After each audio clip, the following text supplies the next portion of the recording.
സ്തുതിയായിരിക്കട്ടെ. ഞാൻ ആൻഡ്രിയ ഷാൻഡോ. ഞാൻ സെന്റ് ജോസഫ് ചർച്ച് തോട്ടുവ ഇടവാംഗമാണ്. 7ാം ക്ലാസ് വിദ്യാർത്ഥിനിയാണ്. 2025-26 വിശ്വാസ പരിശീലന വർഷത്തെ ആപ്തവാക്യം ഈശോയിലാണ് എന്റെ പ്രത്യാശ എന്നതാണ്. ഈ വർഷത്തെ ലോഗോയും നിങ്ങൾ കണ്ടിരിക്കുമല്ലോ. ഈ ലോഗോയിലെ പ്രതീകങ്ങൾ എന്തിനെയെല്ലാം സൂചിപ്പിക്കുന്നുവെന്ന് നമുക്കൊന്ന് പരിചയപ്പെടാം. ലോക ജീവിതത്തെയും മനുഷ്യന്റെ പ്രതികൂല സാഹചര്യങ്ങളെയുമാണ് തിരമാലകൾ സൂചിപ്പിക്കുന്നത്. തിരമാലകളോട് ചേർന്ന് കിടക്കുന്ന വസ്തുക്കൾ മനുഷ്യ ജീവിതത്തെ നിരാശയിലേക്കും തകർച്ചയിലേക്കും നയിക്കുന്ന ലഹരി വസ്തുക്കളെയും അമിതോപയോഗത്താൽ മനുഷ്യനെ ആസക്തിയിലാക്കുന്ന ഇന്റർനെറ്റിനെയും സാമൂഹിക മാധ്യമങ്ങളെയും സൂചിപ്പിക്കുന്നു. ഇതിനിടയിലും ദൈവത്തിലേക്ക് ഉയരേണ്ട പ്രാർത്ഥനയാണ് ഉയർത്തിപ്പിടിച്ച കരങ്ങൾ സൂചിപ്പിക്കുന്നത്.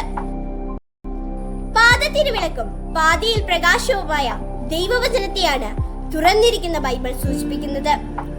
ഗോതമ്പ് കതിരും അപ്പവും മുന്തിരിയും കാസയും പ്രത്യാശയുടെ സ്രോതസ്സും കൂദാശകളുടെ കൂദാശയുമായ വിശുദ്ധ കുർബാനയെ സൂചിപ്പിക്കുകയും അനുദിന ബലിയർപ്പണത്തിലൂടെ രക്ഷകനായ ഈശോയെ കണ്ടെത്താൻ ആഹ്വാനം ചെയ്യുകയും ചെയ്യുന്നു.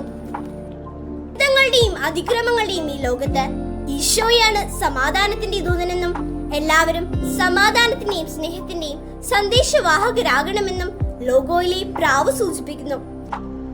ജീവിതത്തിൽ തകർന്നവർക്കും വിവിധ ആസക്തികൾക്ക് അടിമകളായവർക്കും നിരാശയിലകപ്പെട്ടവർക്കും പ്രത്യാശയേകുന്ന സ്നേഹത്തിന്റെ ആശ്രയമാണ് പുഞ്ചിരിക്കുന്ന ഈശോ.